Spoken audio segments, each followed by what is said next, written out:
నమస్కారం, G news కి స్వాగతం. నేను మీ శ్రీనివాస్. ఈ రోజు వార్తల్లో విశేషాలు ఇప్పుడు చూద్దాం. రాష్ట్రంలోని ప్రతి రైతు వద్దకే ప్రభుత్వం వెళ్లి లాభసాటి వ్యవసాయం దిశగా మార్గనిర్దేశం చేయడమే లక్ష్యంగా రైతన్న మీకోసం కార్యక్రమాన్ని చేపట్టామని రాష్ట్ర వ్యవసాయ శాఖ మంత్రి కింజరాపు అచ్చెన్నాయుడు తెలిపారు. ఎన్టీఆర్ జిల్లా మైలవరం నియోజకవర్గంలోని గొల్లపూడిలో ఎమ్మెల్యే వసంత కృష్ణప్రసాద్తో కలిసి రైతన్న మీకోసం కార్యక్రమాన్ని మంత్రి ప్రారంభించారు. స్థానిక రైతులతో కలిసి గ్రామంలో తిరుగుతూ కరపత్రాలను రైతులకు అందజేశారు. ఈ సందర్భంగా మంత్రి మాట్లాడుతూ రైతన్న మీకోసం కార్యక్రమంలో భాగంగా నీటి భద్రత, డిమాండ్ ఆధారిత పంటలు, అగ్రిటెక్, ఫుడ్ ప్రాసెసింగ్, ప్రభుత్వం నుంచి మద్దతు అనే పంచసూత్రాల అమలుతో రాష్ట్ర వ్యవసాయానికి కొత్త ఊపిరి పోస్తామని తెలిపారు. వ్యవసాయం లాభసాటిగా మారితేనే గ్రామీణ ఆర్థిక వ్యవస్థ బలపడుతుందని, 62% జనాభా వ్యవసాయ అనుబంధ రంగాలపై ఆధారపడిన రాష్ట్రంలో రైతును రాజుగా నిలబెట్టడమే కూటమి ప్రభుత్వ లక్ష్యమని పేర్కొన్నారు. ఈ నెల 16వ తేదీ నుంచి 22వ తేదీ వరకు రైతులకు మద్దతుగా రైతన్న మీకోసం కార్యక్రమాన్ని నిర్వహించనున్నట్లు మంత్రి అచ్చెన్నాయుడు తెలిపారు. రాష్ట్రంలోని ప్రతి రైతు కుటుంబానికి అధికారులు, ప్రజాప్రతినిధులు ప్రత్యక్షంగా కలుసుకుని క్షేత్రస్థాయిలో లాభసాటి వ్యవసాయం ఎలా చేయాలో అవగాహన కల్పించడంతో పాటు ప్రతి రైతు సేవా కేంద్రాన్ని ఒక యూనిట్గా తీసుకుని అక్కడ సాగులో ఉన్న పంటలు, రైతుల వివరాలను సేకరిస్తామని చెప్పారు. అంతర్జాతీయ, జాతీయ మార్కెట్ ధరలను దృష్టిలో పెట్టుకుని ఏ ప్రాంతంలో ఏ పంటలు సాగు చేయాలో ముందుగానే సూచనలు అందజేస్తామని వివరించారు. ముఖ్యమంత్రి నారా చంద్రబాబు నాయుడు రైతుల అభివృద్ధి కోసం 5 ప్రధాన అంశాలపై ప్రత్యేక దృష్టి సారించారని చెప్పారు. పాతపట్నం మండలం కాగువాడ గ్రామంలో ప్రభుత్వం ప్రతిష్టాత్మకంగా నిర్వహిస్తున్న రైతన్న మీకోసం వారోత్సవ కార్యక్రమంలో పాతపట్నం నియోజకవర్గం గౌరవ శాసనసభ్యులు మామిడి గోవిందరావు పాల్గొన్నారు. రైతులకు గిట్టుబాటు కావాలి పంచసూత్రాల పోస్టర్ ఆవిష్కరించారు. ఈ సందర్భంగా రైతులతో సమావేశమై వారి సమస్యలను తెలుసుకుని సంబంధిత అధికారులకు తక్షణమే పరిష్కారానికి చర్యలు తీసుకోవాలని సూచించారు. ఈ కార్యక్రమంలో వ్యవసాయ శాఖ అధికారులు రైతులకు ప్రభుత్వం అమలు చేస్తున్న వివిధ వ్యవసాయ సంక్షేమ పథకాల గురించి అవగాహన కల్పించారు. పంటల సాగులో ఎదురవుతున్న సమస్యలు, ఎరువులు, విత్తనాల అందుబాటు, సాగునీటి పరిస్థితులు, పంటల బీమా వంటి అంశాలపై రైతులు తమ సమస్యలను ఎమ్మెల్యేకి వివరించారు. రైతుల సమస్యలను విన్న ఎమ్మెల్యే రైతు సంక్షేమం ప్రభుత్వానికి అత్యంత ప్రాధాన్యమైన అంశమని పేర్కొన్నారు. రైతులు ఎటువంటి ఇబ్బందులు ఎదుర్కొన్నా వెంటనే అధికారులకు తెలియజేసి పరిష్కారం పొందాలని సూచించారు. వ్యవసాయ రంగాన్ని బలోపేతం చేయటం ద్వారా రైతుల ఆదాయం పెంచే దిశగా ప్రభుత్వం కృషి చేస్తోందని తెలిపారు. ఈ కార్యక్రమంలో వ్యవసాయ శాఖ అధికారులు, స్థానిక ప్రజాప్రతినిధులు, పార్టీ నాయకులు, రైతులు మరియు గ్రామస్తులు పెద్ద సంఖ్యలో పాల్గొన్నారు. నియోజకవర్గ పరిధిలోని బలగా హడ్కో కాలనీ మున్సిపల్ పాఠశాలను సందర్శించిన ఎమ్మెల్యే గొండు శంకర్ డొక్కా సీతమ్మ మధ్యాహ్న భోజన పథకం అమలు తీరును క్షేత్రస్థాయిలో స్వయంగా పరిశీలించారు. విద్యార్థులకు నాణ్యమైన, పరిశుభ్రమైన పౌష్టికాహారం అందుతున్నదో లేదో తెలుసుకోవటం ఈ సందర్శన ప్రధాన ఉద్దేశ్యంగా తెలిపారు. మధ్యాహ్న భోజన సమయానికి అనుగుణంగా పాఠశాలలకు చేరుకున్న ఎమ్మెల్యే విద్యార్థులకు వడ్డిస్తున్న ఆహారం నాణ్యత, పరిశుభ్రత మరియు పరిమాణాన్ని స్వయంగా తనిఖీ చేశారు. ప్రభుత్వం నిర్దేశించిన మెనూ, మార్గదర్శకాలు, పౌష్టికాహార ప్రమాణాలు సక్రమంగా అమలవుతున్నాయో లేదో పరిశీలించారు. అలాగే వంటశాల, నిల్వ గదులు మరియు భోజనం వడ్డించే ప్రదేశాలలో పరిశుభ్రతను సమీక్షించారు. సందర్శనలో భాగంగా పాఠశాల పరిసరాలు, పరిశుభ్రత, మౌలిక వస్తువుల పరిస్థితి, విద్యార్థులకు అందుతున్న కిట్లు మరియు ఇతర సంక్షేమ పథకాల అమలుపై ఎమ్మెల్యే దృష్టి సారించారు. విద్యార్థుల హాజరు శాతం మరియు విద్యా ప్రమాణాలపై సమగ్రంగా పరిశీలించారు. ఈ సందర్భంగా విద్యార్థులతో నేరుగా మాట్లాడిన ఎమ్మెల్యే గొండు శంకర్ భోజనం రుచి, నాణ్యత, పరిమాణంపై వారి అభిప్రాయాలను తెలుసుకున్నారు. అనంతరం ప్రధానోపాధ్యాయులు, ఉపాధ్యాయులతో సమావేశమై పథకం అమలు తీరుపై చర్చించి ఎదురవుతున్న సమస్యలను అడిగి తెలుసుకున్నారు. ఇవి గమనించిన ఎమ్మెల్యే మంచి పద్ధతులు, లోపాలు నమోదు చేసిన ఎమ్మెల్యే ముఖ్యమైన సమస్యలను సంబంధిత అధికారుల దృష్టికి తీసుకువెళ్లనున్నట్లు తెలిపారు. అలాగే మై టీడీపీ యాప్ మరియు ఫీడ్బ్యాక్ ఫారం ద్వారా వివరాలు సమర్పించారు.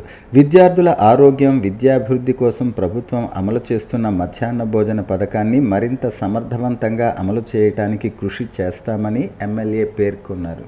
ప్రపంచాన్ని కలవరపెడుతున్న అతిపెద్ద అనారోగ్య భూతం క్యాన్సర్ అని, మహిళలకు క్యాన్సర్ అనేది తీవ్ర ఇబ్బందులు పెడుతున్న దృష్ట్యా కేంద్ర ప్రభుత్వం దీన్ని గుర్తించి క్యాన్సర్ నుంచి కాపాడేందుకు హెచ్పివి టీకా ఉచితంగా అందజేస్తున్నారని శ్రీకాకుళం జిల్లా వైద్య ఆరోగ్య శాఖ అధికారి డాక్టర్ కె అనిత చెప్పారు. శ్రీకాకుళం వైద్య ఆరోగ్య శాఖ కార్యాలయంలో ఆమె మీడియాతో మాట్లాడుతూ సర్వైకల్ క్యాన్సర్కు చెక్కు పెట్టడానికి హెచ్పివి టీకా ఎంతో ఉపయోగపడుతుందని అన్నారు. 14 నుంచి 15 ఏళ్ల బాలికలకు ఉచితంగా ఈ టీకాను అందజేసేందుకు కేంద్ర ప్రభుత్వం కోట్లాది రూపాయలు వ్యయం చేస్తుందని చెప్పారు. జిల్లాలో 14,036 మందిని ఈ టీకాకు అర్హులుగా గుర్తించారు. బాలికలకు అన్ని రకాల క్యాన్సర్ల నుంచి ఈ టీకా రక్షిస్తుందని డాక్టర్ కె అనిత చెప్పారు.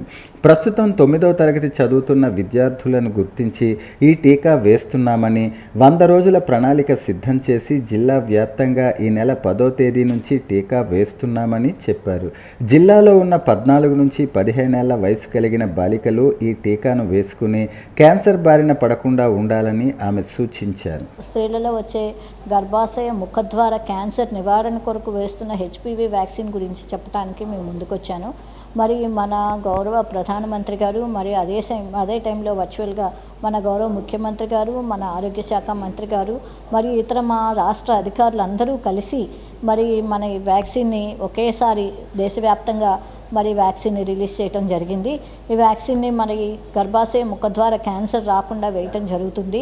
గర్భాశయ ముఖద్వార క్యాన్సర్లో వివిధ కారణాలు ఉన్నాయి.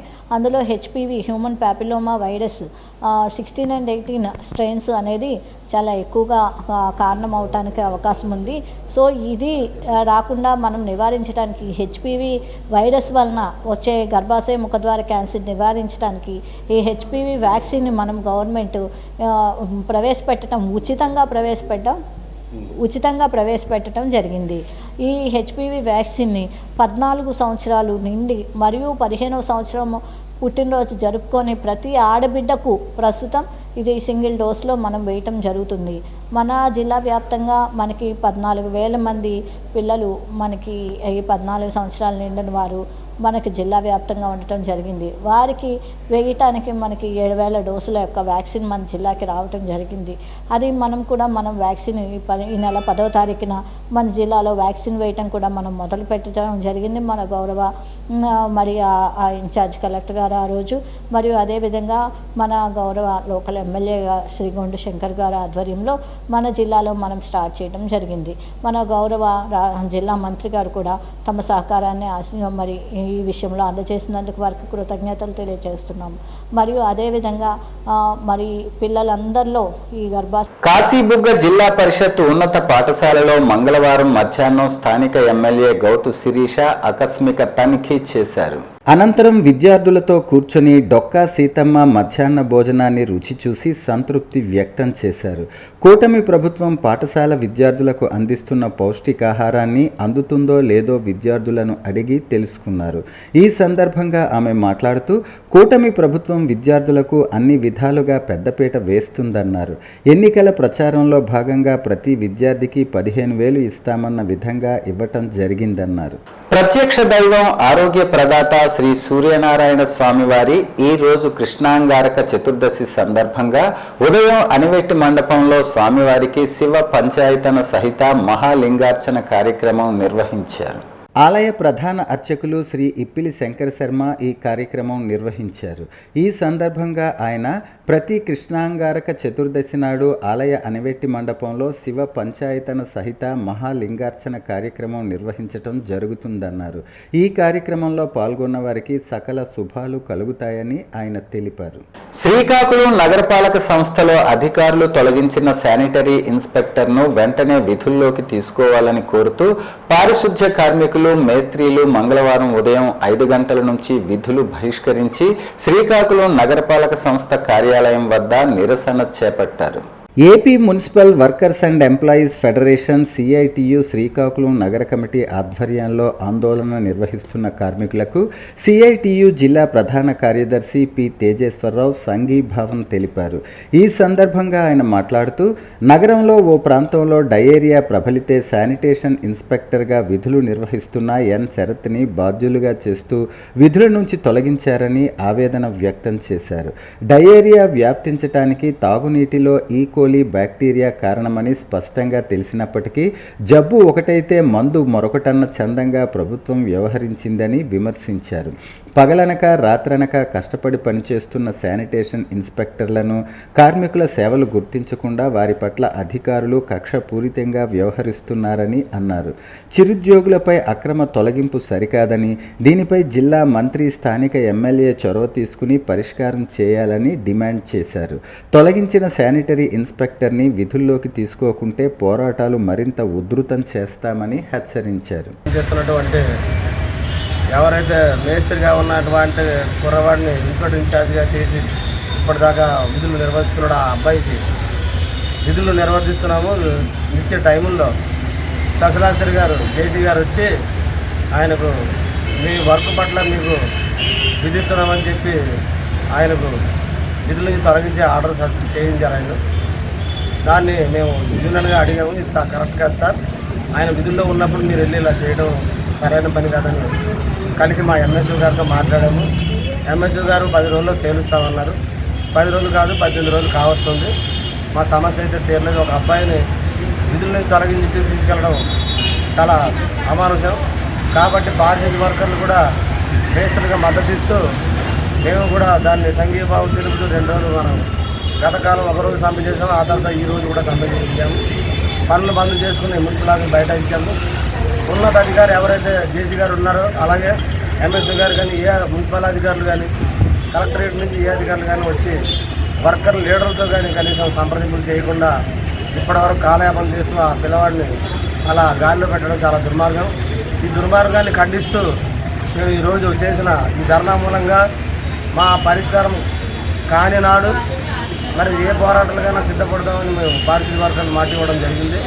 దాన్ని సూచన తప్పకుండా మాకు నిర్వర్తించడానికి మా యూనియన్ అన్నంటే ఉండి ఆప్కాస్ నుండి పూర్తిగా తొలగిస్తున్నట్టు డిస్మిస్లు ఫ్రమ్ సర్వీస్ అని పేరుతో రిమూవల్ ఆర్డర్ ఇవ్వడం జరిగింది. దాని మీద ఆ మరుసటి రోజే కార్మికులందరూ ఆగిపోయి నిరసన తెలియజేస్తే మున్సిపల్ హెల్త్ ఆఫీసరు నాకు టైం ఇవ్వండి, ఇన్ఛార్జ్ కమిషనర్ గారితో మాట్లాడి సమస్య పరిష్కారం చేస్తామని చెప్పి హామీ ఇచ్చారు. గత 18 రోజులుగా కార్మికులు అధికారుల మాట గౌరవించి యథావిధిగా పనులు చేస్తున్న నేపథ్యంలో అధికారుల వైఖరిలో ఏమాత్రం మార్పు లేదు.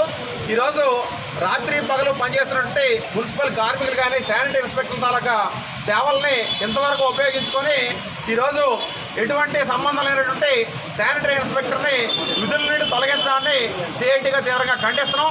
ఇప్పటికే ఈ సమస్య మీద మున్సిపల్ శాఖ మంత్రి దృష్టికి తీసుకెళ్లడం జరిగింది, అలాగే ఉన్నతాధికారుల దృష్టికి కూడా తీసుకెళ్లడం జరిగింది. అలాగే ఈరోజు శ్రీకాకుళం నగరపాలక సంస్థకు సంబంధించి పాలకవర్గం లేకపోవడం, అధికారులు ఆడిందే ఆట పాడిందే పాటగా వ్యవహారం జరుగుతుంది.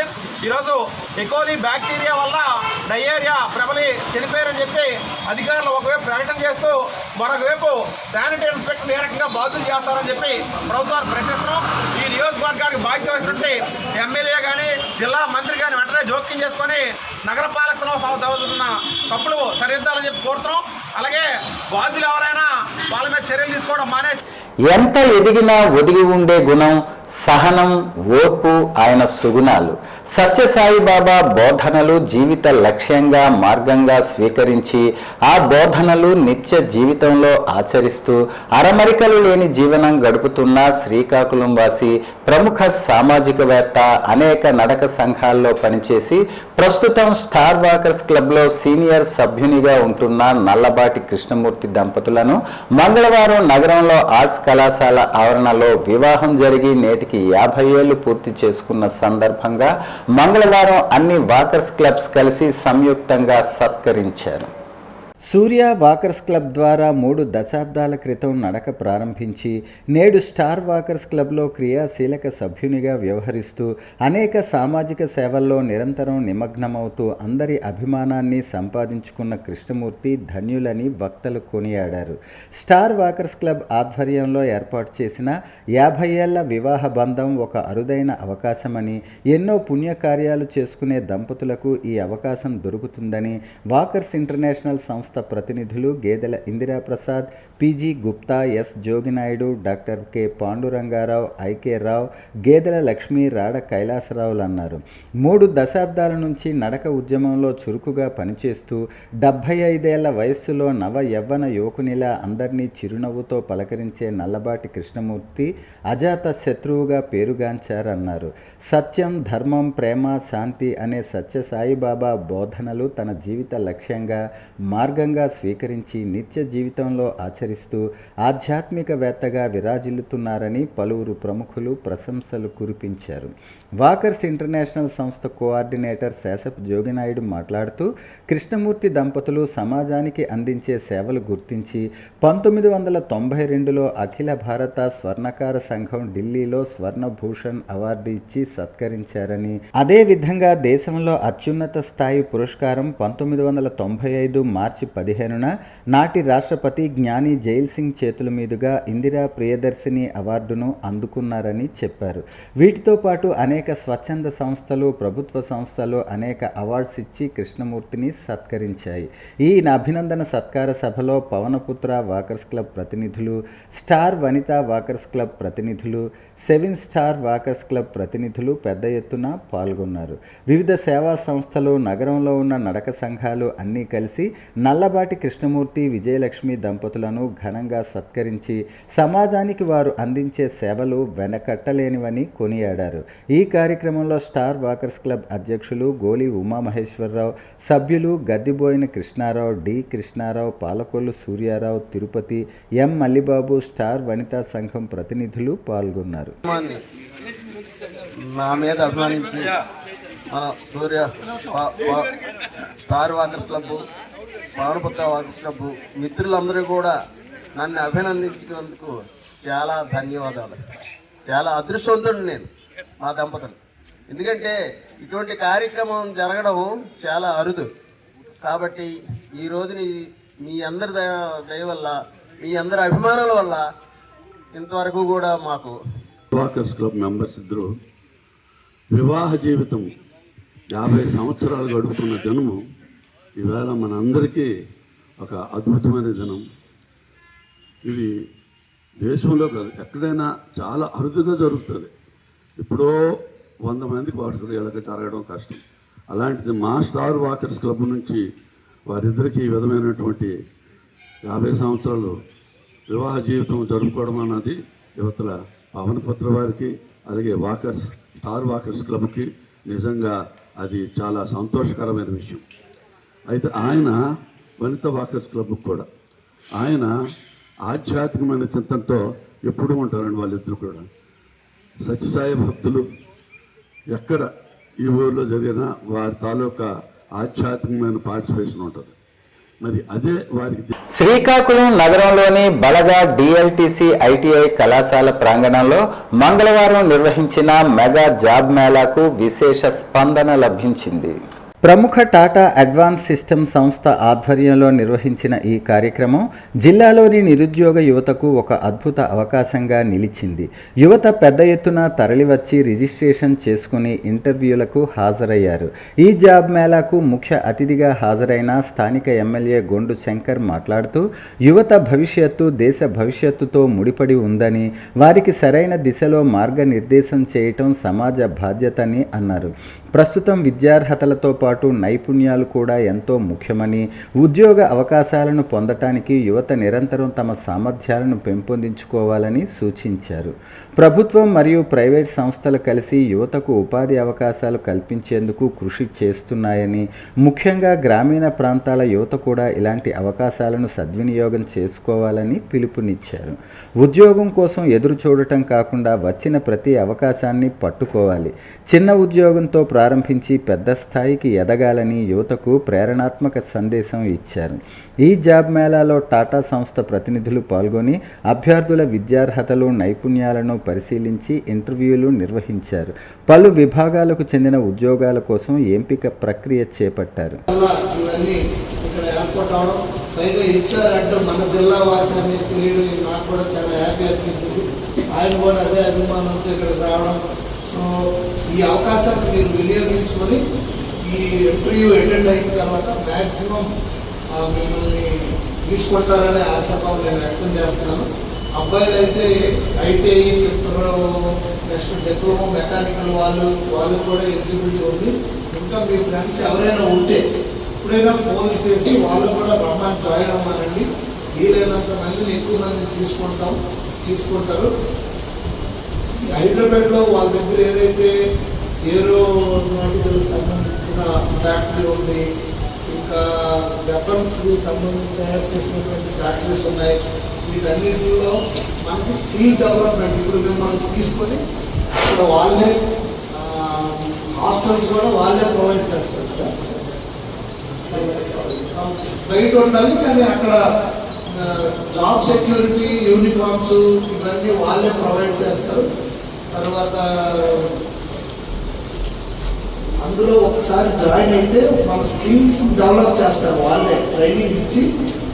లైక్ నథింగ్ బట్ సామాజిక మాధ్యమాల దుర్వినియోగం వల్ల జరిగే నేరాలపై విద్యార్థులు అప్రమత్తంగా ఉండాలని డీఎస్పీ వివేకానంద సూచించారు. సోమవారం మున్సబ్పేటలోని గురజాడ ఎడ్యుకేషన్ సొసైటీ సంస్థలో నిర్వహించిన అవగాహన కార్యక్రమంలో విద్యార్థులతో మాట్లాడుతూ ఆయన సోషల్ మీడియాను బాధ్యతాయుతంగా వినియోగించుకోవాల్సిన అవసరాన్ని వివరించారు. ఫేస్ మార్ఫింగ్, ఆన్లైన్ వేధింపులు వంటి చర్యలు తీవ్రమైన నేరాలుగా పరిగణించబడతాయని, ఇలాంటి నేరాలకు పాల్పడితే చట్టపరంగా కేసులు నమోదు చేసి కఠిన చర్యలు తీసుకుంటామని హెచ్చరించారు. సరదాగా చేసిన తప్పిదాలు కూడా విద్యార్థుల భవిష్యత్తుపై ప్రతికూల ప్రభావం చూపే అవకాశం ఉందని తెలిపారు. సోషల్ మీడియాను అతిగా వినియోగించడం వల్ల చదువుపై ప్రభావం పడటంతో పాటు మానసిక ఒత్తిడి పెరిగే ప్రమాదం ఉందని పేర్కొన్నారు. వ్యక్తిగత సమాచారం, ఫోటోలు ఇతరులతో పంచుకునే విషయంలో జాగ్రత్తలు పాటించాలని, అనుమానాస్పద సందేశాలు లేదా లింకులు వస్తే వెంటనే తల్లిదండ్రులు, ఉపాధ్యాయులకు లేదా పోలీసులకు తెలియజేయాలని సూచించారు. మహిళల పట్ల అనుచితంగా ప్రవర్తిస్తున్న టీటీడీ చైర్మన్ బిఆర్ నాయుడు తక్షణమే రాజీనామా చేయాలని మాజీ డిప్యూటీ సీఎం వైకాపా జిల్లా అధ్యక్షులు ధర్మాన కృష్ణదాస్ స్పష్టం చేశారు. పార్టీ అధిష్టానం పిలుపు మేరకు రాష్ట్ర వ్యాప్త ఆందోళనలో భాగంగా పార్టీ శ్రేణులతో కలిసి అంబేద్కర్ జంక్షన్ వద్ద నిరసన వ్యక్తం చేశారు. ఈ సందర్భంగా ధర్మాన కృష్ణదాస్ మాట్లాడుతూ అక్రమ కేసులకు భయపడేది లేదని, చంద్రబాబు ప్రభుత్వం తప్పుడు కేసులతో భయపెట్టాలని చూస్తోందని కృష్ణదాస్ పేర్కొన్నారు. ప్రజా సమస్యలపై పోరాటాన్ని ఉధృతం చేస్తామని ఆయన స్పష్టం చేశారు. తిరుపతిలో భూమన అభినయ్ రెడ్డి ఆధ్వర్యంలో భారీ నిరసన చేపట్టగా వారిపై అట్రాసిటీ కేసులు నమోదు చేయటాన్ని ధర్మాన కృష్ణదాస్ తీవ్రంగా ఖండించారు. కార్యక్రమంలో నాయకులు, కార్యకర్తలు పాల్గొని ప్రభుత్వానికి వ్యతిరేకంగా నినాదాలు చేశారు. శాంతియుత నిరసనకారులపై అక్రమ కేసులు పెట్టడం ప్రజాస్వామ్యాన్ని పరిహసించడమేనని ఆయన మండిపడ్డారు. నిరసన కార్యక్రమంలో మాజీ మంత్రి సీదిరి అప్పలరాజు, మాజీ ఎమ్మెల్యే గొర్లె కిరణ్ కుమార్, టెక్కలి సమన్వయకర్త పేరాడ తిలక్, ఆముదాలవలస సమన్వయకర్త చింతాడ రవికుమార్, ఇచ్చాపురం సమన్వయకర్త సాడి శ్యాంప్రసాద్ రెడ్డి, యువ నాయకులు ధర్మాన రామ్మనోహర్ నాయుడు, తమ్మినేని చిరంజీవి నాగ్తో పాటు వివిధ అనుబంధ విభాగాల అధ్యక్షులు, కార్యకర్తలు పాల్గొన్నారు.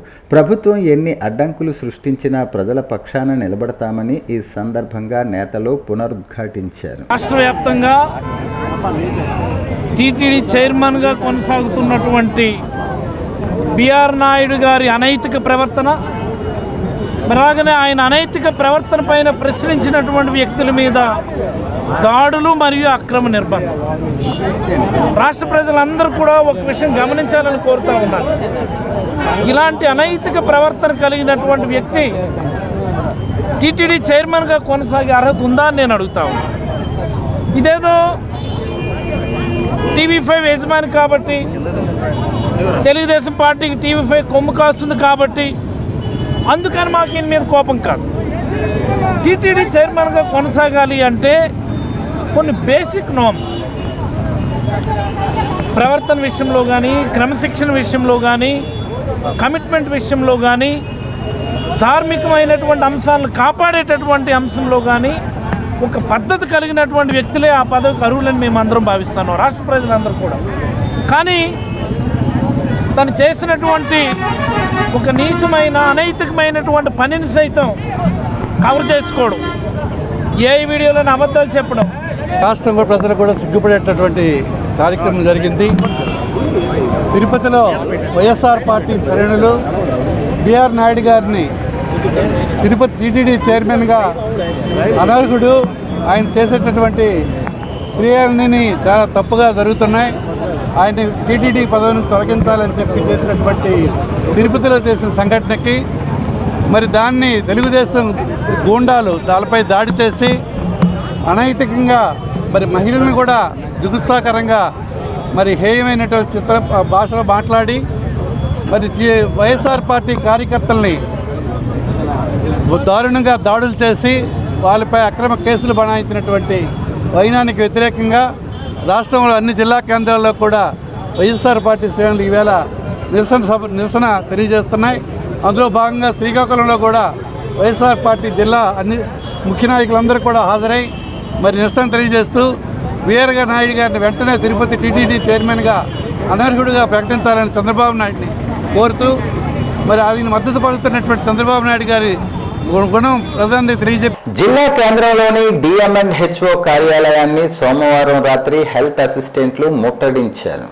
చీకటి ముసురుకున్న వారు అక్కడి నుంచి కదలకపోవటం గమనార్హం.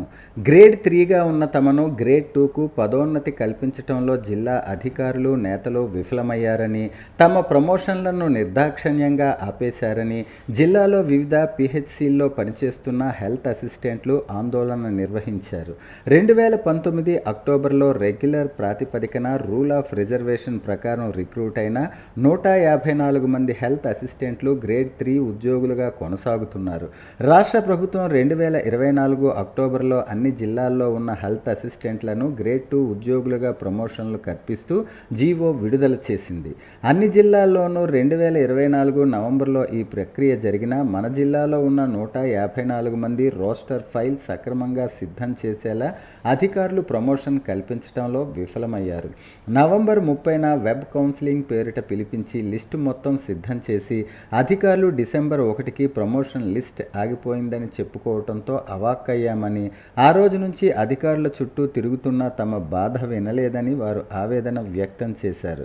ముట్టడి జరిగేటప్పుడు తమను తొక్కుకుంటూ ఏవో సూపరింటెండెంట్లు వెళ్లారని, కార్యాలయం లోపలే ఉన్న డిఎంహెచ్ఓను కలిసి ప్రమోషన్ల విషయం ప్రస్తావించమన్నారు. కొన్ని నెలలుగా మా ప్రమోషన్ కోసం అని చెప్పేసి డిఎంహెచ్ఓ ఆఫీస్ చుట్టూ తిరుగుతున్నామండి, చెప్పులు అరిగేటట్లు. గత 2019లో రిక్రూట్మెంట్ అయిన సచివాలయం సెక్రటరీగా మేము పనిచేస్తున్నాము. ఇటీవల గవర్నమెంట్ 1.5 year క్రితం అందరికీ కూడా గ్రేడ్ 3 నుంచి గ్రేడ్ 2గా ప్రమోట్ చేశారండి. మన జోనల్ ఛానల్లోనైనా విశాఖపట్నం, విజయనగరం జిల్లాలో ఈ ప్రమోషన్స్ అనే ప్రక్రియ జరిగిందండి. మనకి ఏడాదిన్నరగా జీవో ఉన్నా సరే ఏవో కారణాల వల్ల మనకంటూ ఇక్కడ ప్రమోషన్ అనేది లేట్ చేస్తున్నారండి. రీజన్ ఏంటో మాకు ఇప్పటికీ తెలియడం లేదు. రోజు రోజుకి మేము వస్తూనే ఉంటున్నామండి. 2 సచివాలయాల్లోన మేము అటు పంచాయతీరాజ్ డిపార్ట్మెంటు, ఇటు మెడికల్ డిపార్ట్మెంట్లో పనిచేస్తూ ఉదయం అంతా పనిచేసి సాయంత్రం 5 గంటలకి కలెక్టరేట్ చుట్టూ డిఎంహెచ్ఓ ఆఫీస్ చుట్టూ తిరుగుతున్నామండి. ఆన్సర్ అయితే మాకు రావడం లేదండి. ఇంకా మేము ఓపిక మాకు లేదండి. 1.5 year నుంచి తిరుగుతున్నాము. లాస్ట్కి ఈరోజు ఏదైనా సరే మాకు ప్రమోషన్స్ ఇస్తారా ఇవ్వరనే విషయం తేల్చుకోవడానికి మేము ఇక్కడికి వచ్చామండి. మేము ఎవరికి ఎగ్నిస్ట్ కాదు. దయచేసి మాకు ప్రమోషన్ ఏం కారణం చేత లేట్ అవుతుంది. ఇప్పటికే ఆల్రెడీ మాకు సీనియారిటీ కూడా కోల్పోయింది. 2 లక్షలకు పైగా ఆదాయాన్ని కూడా కోల్పోయామండి. ఈ ఉద్యోగం మీద కేవలం మేము ఆధారపడుతున్న కుటుంబాలండి మావి. వయసులు కూడా మాకు అందరికీ ఇక్కడ వచ్చిన వాళ్ళు అందరికీ కూడా 40 సంవత్సరాలు పైబడిన వాళ్ళే ఉన్నారు. మేము చాలా సంవత్సరాల నుంచి ఈ మెడికల్ డిపార్ట్మెంట్లో కష్టపడుతున్నాము. దయచేసి ప్రభుత్వం గుర్తించి తక్షణమే మాకు ఈ న్యాయ పోరాటంలో మాకు ప్రమోషన్ ఇప్పించవలసిందిగా కోరుచున్నామండి సభాముఖంగా. వార్తలు సమాప్తం. మళ్ళీ తర్వాత బులెటిన్లో కలుసుకుందాం. నమస్కారం.